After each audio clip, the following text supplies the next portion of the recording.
नमस्कार। कार्यक्रम स्थानीय जनसरोकारमा तपाईलाई हार्दिक स्वागत छ। म नवीन धमला। दर्शकबिन, मुलुकको विकास र समृद्धिका लागि स्थानीय तहका जनप्रतिनिधिले निकै विकास र परिवर्तन, स्थानीय तहका जनप्रतिनिधिको सक्रियतामा मुलुक रूपान्तरणको दिशातिर उन्मुख हुँदै गइरहेको छ।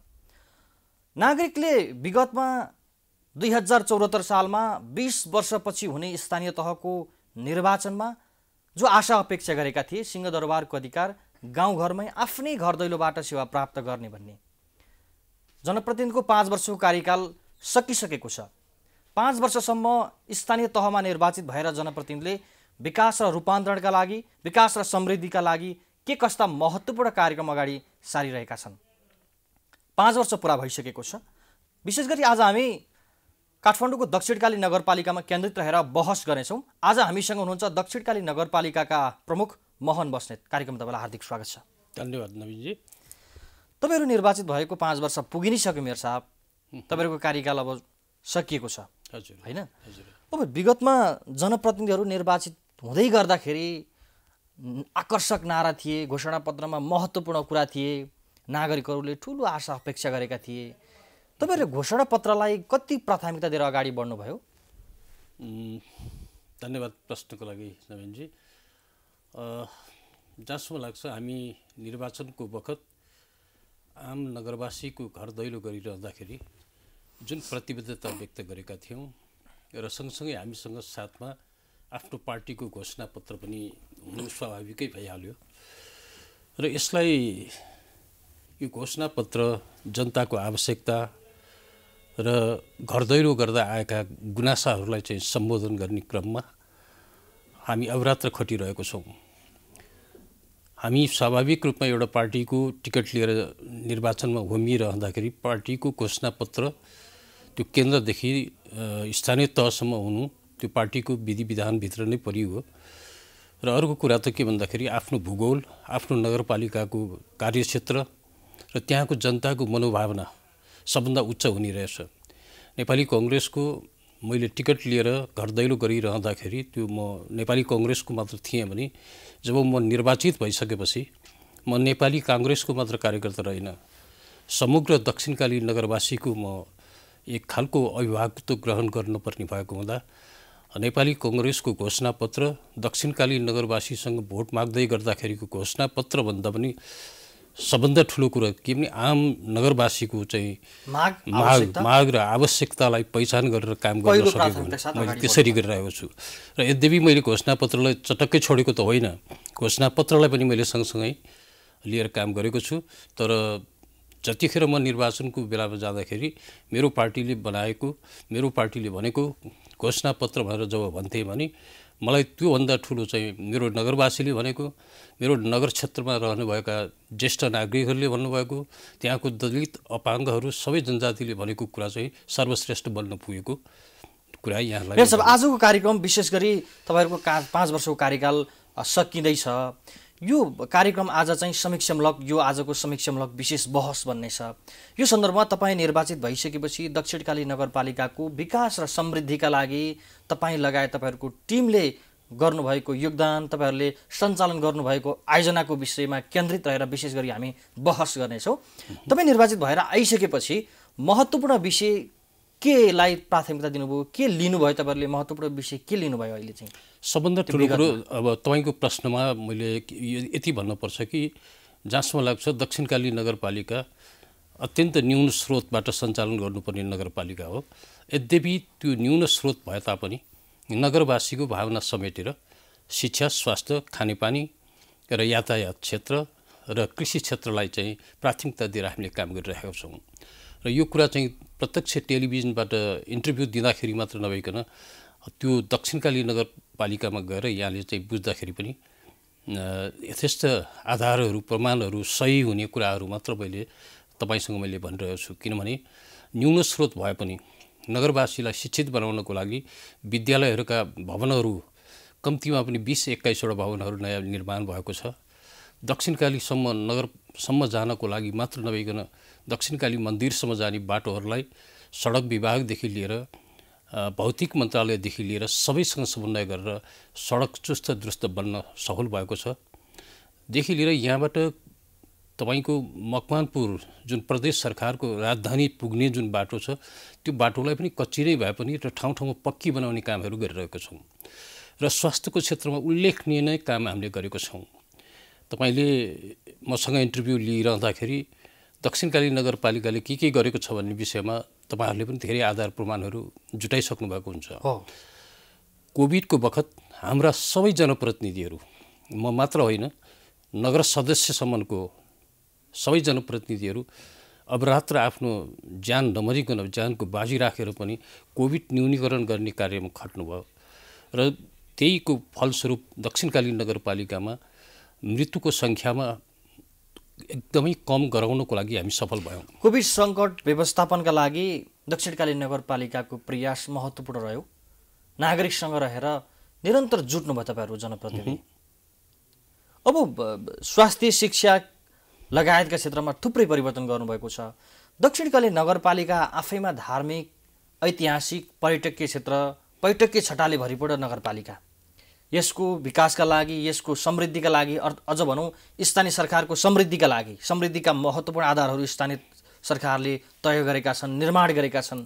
तपाईँहरूको समृद्धिको आधार चाहिँ के छ मेयर साहब? सबभन्दा ठुलो म आउँदै थिएँ यही ठाउँमा, जहाँसम्म लाग्छ दक्षिणकाली नगरपालिकाको धार्मिक पर्यटकीय एउटा चाहिँ नगरी भएको कारणले प्रकृतिले नै एउटा चाहिँ हामीलाई त्यो नगर बुझाएको छ, दिएको छ। त्यसमा सिँगार्ने, सरसफा गर्ने, मर्मत सम्भार गर्नेदेखि लिएर पहिचान गरेर त्यो ठाउँसम्म, त्यो गन्तव्यसम्म चाहिँ पर्यटकहरूलाई पुर्याउने अहिले दायित्व हामीसँग छ। र त्यसैले दक्षिणकाली नगरपालिकाको हरेक भूगोलमा डाँडा काँडा, जहाँ सबै हिमालहरू, त्यो डाँडामा बस्दा सबै हिमालहरू देखिन्छ, सबै गाउँ बस्तीहरू देखिन्छ, तराईसम्म देखिने ठाउँ जुन दक्षिणकाली नगरपालिकाको डाँडाकाँडामा छन्। र यिनै डाँडाकाँडा र यिनै एउटा चाहिँ हिमाल देखि लिएर विभिन्न खालका मठ मन्दिरहरूमा पर्यटकहरू पुर्याइसकेपछि दक्षिणकाली नगरपालिकाले पर्यटन क्षेत्रबाट चाहिँ आर्थिक विकास गरेर नगरपालिकाले सोचेको एउटा समृद्धि, आर्थिक समृद्धिको यात्रामा सफल हुनको लागि चाहिँ हामीले पर्यटन क्षेत्रलाई चाहिँ प्राथमिकता दिएर विभिन्न डाँडाकाँडामा चाहिँ करोडौँ करोडको चाहिँ पार्कहरू निर्माण गर्दैछौँ, मन्दिरहरू निर्माण गर्दैछौँ र विभिन्न डाँडाकाँडामा पुग्नको लागि पहुँच मार्गहरू निर्माण गर्दैछौँ। यसको लागि हामीले चाहिँ के भन्दा तपाईँले भने जस्तै हामीले चाहिँ प्रकृतिले हामीलाई चाहिँ दिएको चाहिँ जुन वरदान स्वरूप दक्षिणकाली नगरपालिका पर्यटक क्षेत्र उचित भएको जुन ठाउँ छ र यो डाँडाकाँडा मात्र नभइकन दक्षिणकाली माताको मन्दिर त्यहाँ छ, लाखौँ भक्तजनहरू त्यहाँ आउनुहुन्छ, दर्शन गरेर घुम्ने ठाउँ नपाएर त्यत्तिकै फर्किनुपर्ने जुन कुरो छ, अबको हामी केही महिना केही समयभित्र नै त्यसको व्यवस्थापन गर्दैछौँ। मेयर साहब, जस्तो मैले बिचमा रोकेँ, तपाईँहरूको 5 वर्षको कार्यकाल सकिएको छ। तपाईँ निर्वाचित भएर आउँदै गर्दाखेरि मैले एउटा प्रश्न गरेको थिएँ, अहिले पनि स्मरण मलाई भयो। तपाईँले दक्षिणकाली नगरपालिकाको समृद्धिको आधार पर्यटक क्षेत्र हो, पर्यटक क्षेत्रलाई प्रचार गर्ने, पर्यटकीय क्षेत्रलाई, अरू पर्यटक क्षेत्रलाई निर्माण गर्ने, यी विभिन्न कुराहरू छन्। अनि विगतमा अस्तव्यस्त सडक सञ्जाल थियो होइन, नागरिकको आवश्यकता जनप्रतिनिधिप्रति असीमित थिए। यो बिचमा तपाईँहरू निर्वाचित भएर आउनुभयो। अब मसँग जति कुरा गर्नुभयो नि, दक्षिणकाली नगरपालिका समृद्ध, स्वच्छ, सफा, यी विभिन्न कुरा गर्नुभएको थियो, कति प्रतिशत पुरा गर्नुभयो? अझ तपाईँले त घोषणापत्रमा उल्लेख गरेका बुदालाई नै कोट गरेर भन्नुभएको थियो। होइन, सबभन्दा यहाँले एउटा चाहिँ अब भनौँ न सञ्चारकर्मी भएर, एउटा पत्रकार भएर होइन, यथार्थमा आधारित र सम्भाव्यतालाई अध्ययन गरेर नै तपाईँहरूले चाहिँ एउटा प्रश्न गर्ने हो। जहाँसम्म लाग्छ निर्वाचनको बखत दक्षिणकाली नगरपालिकाको स्थिति के थियो र अहिले के भयो भन्ने सवालमा दक्षिणकाली नगरपालिका जानको लागि 2 घण्टा समय लगाएर दक्षिणकाली पुग्नु पर्थ्यो बल्ल बल्ल। दक्षिणकाली जाने भनेपछि बाटो अलिकति सजिलो नभइकन अब जानु हुँदैन भन्नुपर्ने जुन परिस्थिति थियो, यातायात क्षेत्रमा उल्लेखनीय प्रगति हामीले गरेका छौँ र जसले गर्दाखेरि अहिले काठमाडौँबाट आधा घण्टामा दक्षिणकाली माताको मन्दिर दर्शन गर्न जान सक्ने किसिमको परिस्थिति निर्माण गरिएको छ। र पर्यटन विकासबाट आर्थिक समृद्धिको यात्रामा हामी सफल हुन्छौँ भनेर घोषणापत्रदेखि लिएर तपाईँले बेला बखत लिने इन्टरभ्यूमा पनि म यही नै भन्ने गर्छु। यसको लागि मैले किन पनि भनिरहेको छु त भन्दाखेरि सम्भव नभएको ठाउँमा पर्यटकहरूलाई लैजानको लागि कोसिस गर्ने होइन। जहाँ पर्यटक जाँदाखेरि पर्यटक खुसी हुन्छन्, त्यो खुसी हुने ठाउँ दक्षिणकाली नगरपालिकामा प्रशस्त भएको कारणले त्यो एकदमै सम्भावना भएको ठाउँमा पर्यटन विकासबाट आर्थिक समृद्धि हासिल गर्न सकिन्छ भन्ने अठोटका साथ हामी काम गरिरहेका छौँ। अन्ततगत नगरपालिकाको समृद्धिको आधार भनेकै पर्यटकीय क्षेत्र हो र पर्यटकीय क्षेत्रबाट हामी आर्थिक समृद्धि हासिल गर्न सक्छौँ, नगरपालिकालाई आर्थिक समृद्धिको यात्रामा सफल बनाउन सक्छौँ। यद्यपि समय अलिकति ढिलो होला।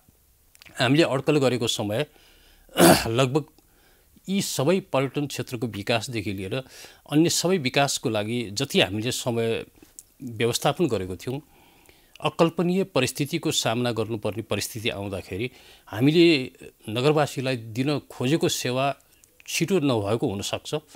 झन्डै 2 वर्ष पुरा हामी यो कल्पनै नगरेको, घोषणापत्रमा पनि नभएको, हामी कसैले कल्पना पनि नगरेको कोभिड नामको सङ्क्रमणसँग जुझ्नु पर्दा हामीले सोचेको र हामीले चाहेको विकास उल्लेखनीय ढङ्गले हामीले पुरा गर्न सकेको छैनौँ। भनेको दक्षिणकाली नगरपालिकाको समृद्धिका लागि तपाईँले गर्नुभएको जो परिकल्पना थियो, परिकल्पना अनुरूप विकास गर्न सकिएन कोभिडले गरेर। त्यो कारणले गर्दाखेरि हामीले जति चाहेको हो त्यति गर्न सकिएन। अब मेयर साहब, हामी विगतमा के थियो, वर्तमानमा के भयो भन्ने विषयमा अलिक बढी केन्द्रित रहन्छौँ। सडक सञ्जालकै कुरा गरौँ। अब काठमाडौँभित्रको एउटा दक्षिणकाली नगरपालिका होइन, पहाडी भूभागसँग जोडिएको, पहाडी भूभागले बनेको एउटा यो संरचना नै त्यस्तो नगरपालिका।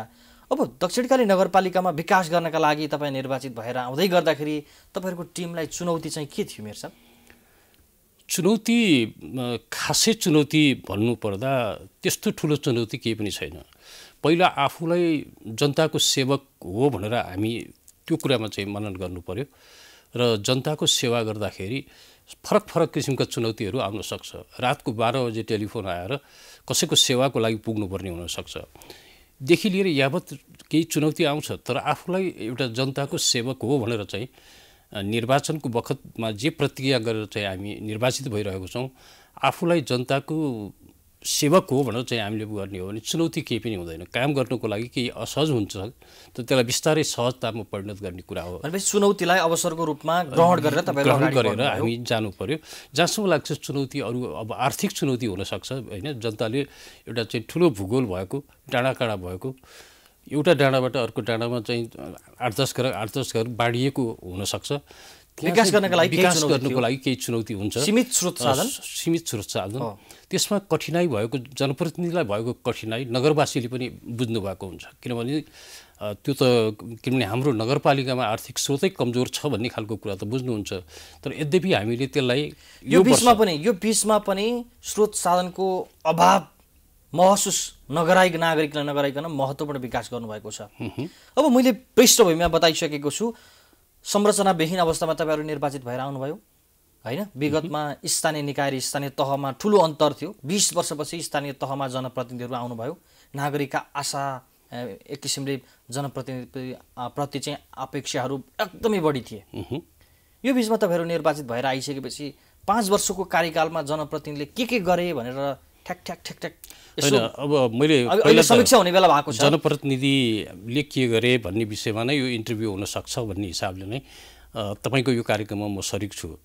ठ्याक्कै भन्नुपर्दाखेरि के भन्दाखेरि यो 5 वर्षको कार्यकाल अब 1-2 महिनाको कुरो छ, लगभग सम्पन्न भइसकेको छ। यो समय बिचमा केही हामीले कल्पना नगरेको र यो समयमा हामी यो विकास गरिसक्छौँ र हामी चाहिँ त्यो विकास देखाइसक्छौँ भन्ने चाहिँ जुन कल्पना गरे अनुसारको समयलाई कोभिडले गर्दाखेरि समस्या पार्यो। त्यो कोभिडले गर्दाखेरि काम गर्ने ठेकेदार नपाइने। तपाईँको कार्यकालमा चाहिँ यो 5 वर्षको कार्यकालमा कुन क्षेत्रमा, कृषि, शिक्षा, स्वास्थ्य, पर्यटनको त अघि कुरा आइसकेको छ। शिक्षा क्षेत्रबाट प्रवेश गरौँ हामी। मैले भने कि शिक्षाको क्षेत्रमा उल्लेखनीय प्रगति हामीले गरेको छौँ। त्यो कुरा चाहिँ के भन्दाखेरि यो टेलिभिजनमा इन्टरभ्यू दिँदाखेरि मात्र नभइकन प्रत्यक्ष रूपमा त्यो भौतिक रूपमा देखिने कुरा छ, जुन तपाईँहरूले पनि क्रस चेक गर्न सक्नुहुन्छ। किनभने उपत्यकाभित्रको एउटा नगरपालिका नागरिकहरूको अर्थात् अभिभावकहरूको निजी विद्यालयमा आकर्षण, यो बिचमा तपाईँहरूलाई ठुलो चुनौती थियो शिक्षामा गुणस्तरीय वृद्धि गर्नका लागि। कति परिवर्तन भयो? होइन, अहिले त हामीले के परिवर्तन गऱ्यौँ भने अब सबै सरकारी विद्यालयहरूलाई सरकारी विद्यालयहरूको हिजोको दिनमा जुन एउटा टिनको छाना मुनि बसेर पठन पाठन गर्न जुन बाध्य थियो त्यो सबै टिनको छाना अब चाहिँ हटाएर पक्की बिल्डिङहरू चाहिँ कम्ती 21वटा बिल्डिङ हामीले बनाइसकेका छौँ। सबै 20वटा सरकारी विद्यालयभित्र कसैको 2टा कसैको 3टा कसैको एउटा गरी सबै त्यो शिक्षालाई चाहिँ प्राथमिकता दिएर हामीले बिल्डिङहरू एकदमै विद्यार्थीलाई पठन भौतिक संरचना निर्माण भयो। अब गुणस्तरीयता वृद्धिका लागि विद्यार्थीको संख्या वृद्धिका लागि स्थानीय सरकारले के कस्ता कार्यक्रम अनि गुणस्तरीय शिक्षाको लागि शिक्षकहरूलाई चाहिँ समय अनुकूल तालिम दिएको छ र धेरै कुराहरू चाहिँ विद्यालयको गुनासाहरू त्यहाँ आउने चाहिँ पठन पाठनमा भएको समस्यालाई गुनासो आएकोलाई बजेट व्यवस्थापन गरिदिएको छ र सबै कुरा गरिरहँदाखेरि पनि विद्यालयभित्र परेका समस्याहरूमा नगरपालिका छ, हाम्रो समस्यामा रहँदैन, यो समाधान हुन्छ भन्ने आशा जगाएको छौँ। र यसो गरिरहँदाखेरि मैले तपाईँसँग के अनुरोध गरेँ त भन्दाखेरि हामीले गुणस्तरीय शिक्षा दिनको लागि पनि हामी त्यतिकै त्यहाँ शिक्षक दरबन्दीदेखि लिएर के कुरा अभाव छ त्यसको व्यवस्थापन गरेका छौँ, तत्कालै गरेको छौँ। र यति मात्र नभइकन तल्लो कक्षामा पठन पाठन गराउने जुन यसरी कक्षामा काम गर्ने शिक्षक शिक्षिकाजीहरूलाई पनि केही तलब वृद्धि गर्नेदेखि लिएर सबै काम हामीले गरिसकेको छौँ।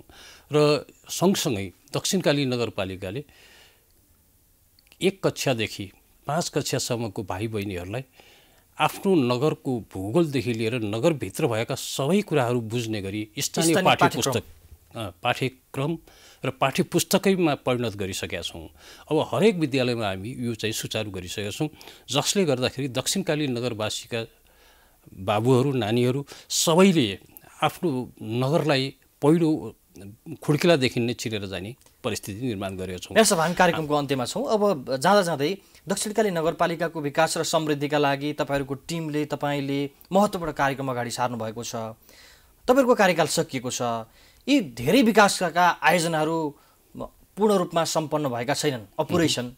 यी वर्षौँदेखिका अधुरा विकासले पूर्णता पाए तापनि तपाईँहरूको कार्यकालमा थालेका यो योजनाहरू पूर्ण भएका छैनन्। हजुर, अब यिनले आकार लिने यी संरचनाहरू पूर्ण रूपमा बन्ने भने दक्षिणकाली नगरपालिकाको समृद्धिको केन्द्रबिन्दु बन्ने दुई मत छैन। अब जाँदा जाँदै तपाईँहरूको कार्यकाल 2 महिना जति बाँकी छ, 1-2 महिना अब तपाईँहरूले काम गर्ने समय लगभग 1 महिना 1.5 महिना बाँकी छ।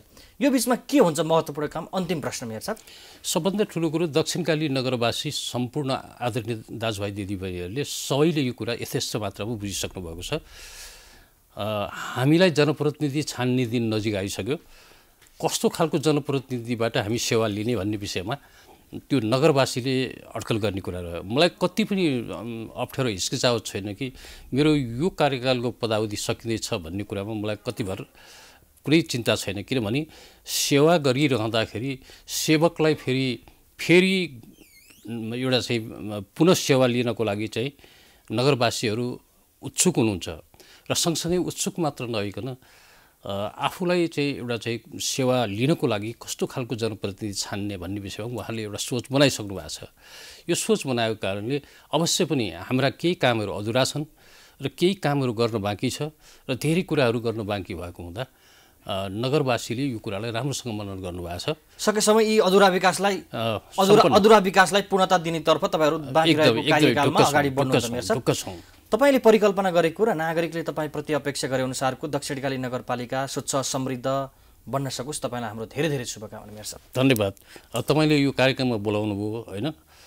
यो कार्यक्रममा बोलाइरहँदाखेरि दक्षिणकालीको विकास निर्माणदेखि समृद्धिको यात्रामा लागेको जुन नगरपालिका हो यसको बारेमा भएका केही विकास निर्माणदेखि लिएर आगामी कामहरूको बारेमा पनि केही नगरवासीलाई चाहिँ जुन बताउने बुझाउने जुन अवसर दिनुभयो त्यसको लागि प्राइम टेलिभिजनका सम्पूर्ण परिवार तपाईँ लगायत सबै ऋषि धमलाजी पनि यसको अब एउटा वरिष्ठ एउटा पत्रकार हुनुहुन्छ, उहाँ लगायत सबैलाई हार्दिक धन्यवाद। हस्, थ्याङ्क यू।